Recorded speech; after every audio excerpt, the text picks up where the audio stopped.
नमस्कार. आज मी बनवणार आहे ऑमलेट पाव. तर त्यासाठी मी सगळ्यात आधी हे अंडं घेतलं आहे आणि अंडं घेतल्यानंतर त्याच्यामध्ये काही भाज्या थोड्या घालणार आहे. टमाटर आणि तसंच त्याबरोबर मी कांदा घातला आहे आणि कोथिंबीर. आणि तुम्हाला लागेल तर तुम्ही हिरवी मिरची पण घालू शकता. तसंच आता मी त्यामध्ये थोडी हळद घातली आणि थोडंसं लाल तिखट आणि तसंच आता थोडंसं त्यामध्ये आवश्यकतेनुसार नमक घालणार आहे.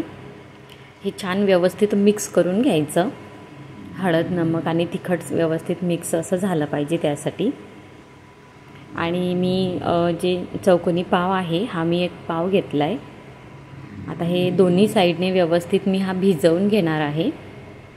आणि पॅनमध्ये मी आधी तेल टाकून ठेवलं आहे थोडं तापण्यासाठी. छान दोन्ही साईडने शेकून झालं की त्यावर पाव टाकायचा आणि पाववर थोडंसं आणखी बॅटर थोडं टाकायचं ऑमलेटचं.